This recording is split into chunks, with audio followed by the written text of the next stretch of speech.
Hi, Emma.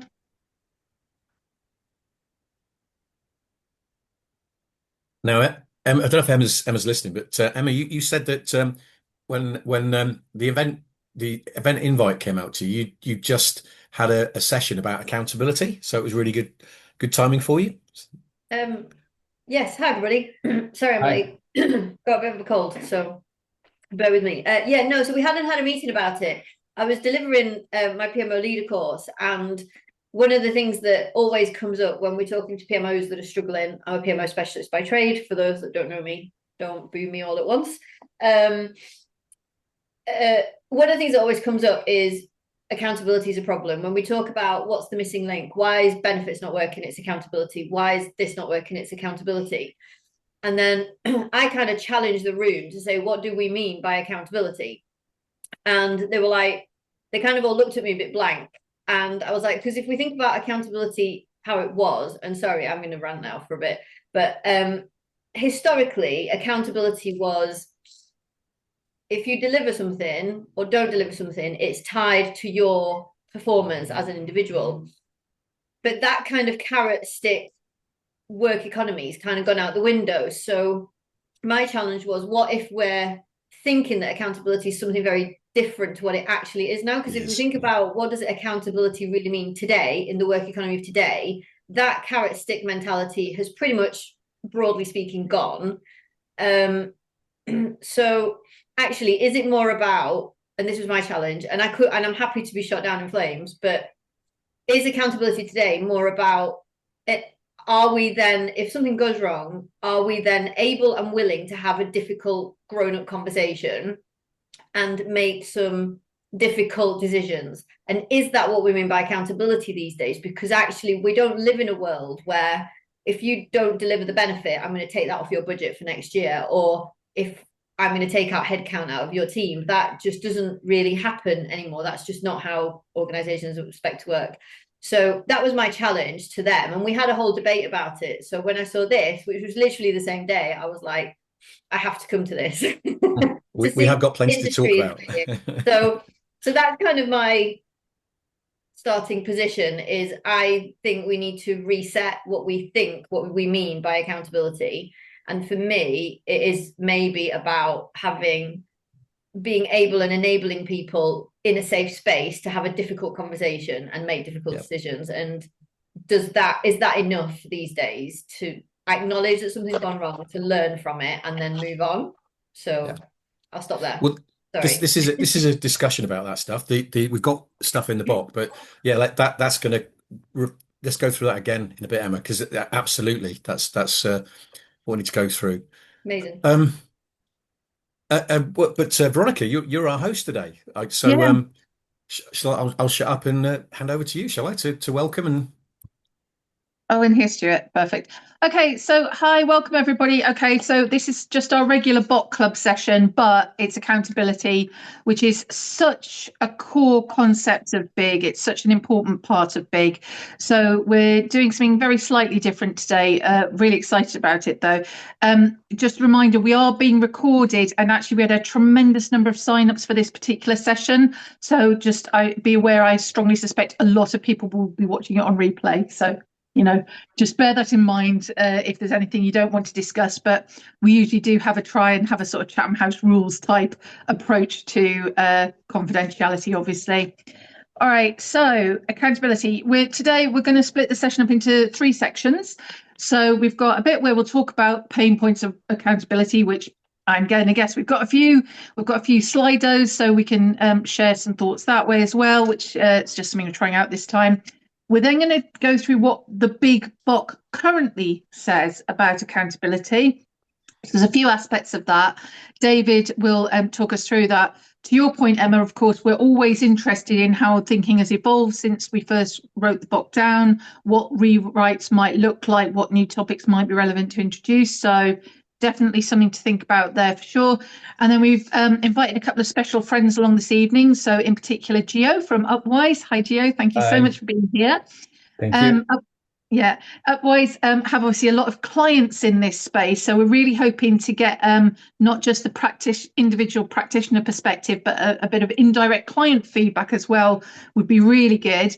And then we've also got David come along from IASP, so the International Association of Strategy Planners. Ever interested in that link? Sorry, ever interested in that link between sort of strategy and execution, closing that gap, which is a lot of what Big is about. So without further ado, we have got to be quite strict on our timings on these segments. I suggest we go straight to segment 1, which is all about various pain points of accountability. So, and that's just a bit about some of the people here from Big. That's me, Alex, David, and our friends. So I did say, well, David, would you mind just briefly introducing yourself and what your perspective is? So our special guest. Yes, thank you. I start. Okay. Please, yes. Okay, thank you. So I'm Gioacchino Gaudioso, Joe, and I'm the CEO of Upwise. Upwise is a software vendor working in the SPM, Strategic Portfolio Management space. So we are dealing with the dilemma of strategy which is not connected to execution, because this is what we are seeing every day within our customers. So our solution is obviously designed to connect strategy and execution, but I will not go through our solution. So I want to discuss the topic, stay on the topic, and share with you my experience. We are working with a number of customers, so I will share some experience from different industries where we see, in any case, across the industry, we see always the same kind of situation, which are repeated despite the size of the company, despite the industry. So I will share with you my experience, and thank you very much for inviting me, Veronica and David, and I'm very pleased to be here and share my experience. Wonderful, thank you, Joe. Okay, and I'm David Worsley. I'm currently Rail Investment Manager at Transport for the North. I've worked in the transport industry since 2002, and I've swapped really between working in risk management and strategic planning, which are slightly different as disciplines, but they're both, I suppose, future focused. Really, risk worrying about things that might happen in the short to medium term. Strategy more about things that you'd like to happen in the medium to long term. And one of the interfaces, I guess, would be strategic risk management. And that's one of the first places I found out that accountability in the railway industry was a bit lacking, because the link wasn't necessarily made between what strategists were planning and then how those were delivered through projects. And the risks both on individual projects and how the different projects interfaced with each other. So I've worked on that in the context of a big organisation, Network Rail, from 2002 to 2016, in private consultancy at WSP from 2016 to 2019, again doing risk and strategy advice, mainly for public sector organisations, but sometimes private as well, like property developers. And then 2019 onwards, I've been at Transport for the North, which is in the interesting field of inter-organisational strategic planning. So Transport for the North is quite a small organisation in itself, but we have to work with all the local government bodies across the North and the train operating companies and Network Rail, and to some extent coordinate the activities of all these organisations. So as you can imagine, there's a lot of accountability issues there. Within an organisation is one thing, across is something else. But David, I don't know how many people on the call have knew that there was a strategy association, that there was an international association of strategy professionals. I've worked with David and some colleagues a number of times now, and I really would like us to work some more. And I've volunteered to be a board member for the ISP UK. And David, I think you're nominated as president for next year. Yes. So I'm on the slate of candidates that's been put forward. We'll have an AGM on the 30th of June, for which our members will be able to accept or reject that.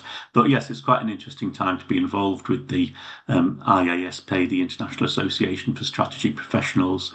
I was elected a fellow of its predecessor, the Strategic Planning Society, in 2016, which was just a British-based organisation. But shortly after that, it merged into the Association for Strategic Planning, as it was then, which is a global organisation that's existed since 1999. I think we've got chapters on every continent, definitely, and we've just incorporated the UK chapter recently. So I've been a director of that since last month, and actually we have an event coming up on the 11th, so just 2 days away, which you can get into through our LinkedIn site if you look for IASP UK, talking about the contributions to strategic thinking of various academics. So there's quite a lot going on with the IASP at the moment. Cool. Thank you both. And Veronica, I think this kind of I think you've covered this, the agenda. Is that right? Yeah, that's right. I see we've got a couple of our regular biggies have snuck in there. So hi, Chris. Hi, Victoria. Welcome. And Raymond as well. Glad you could make it.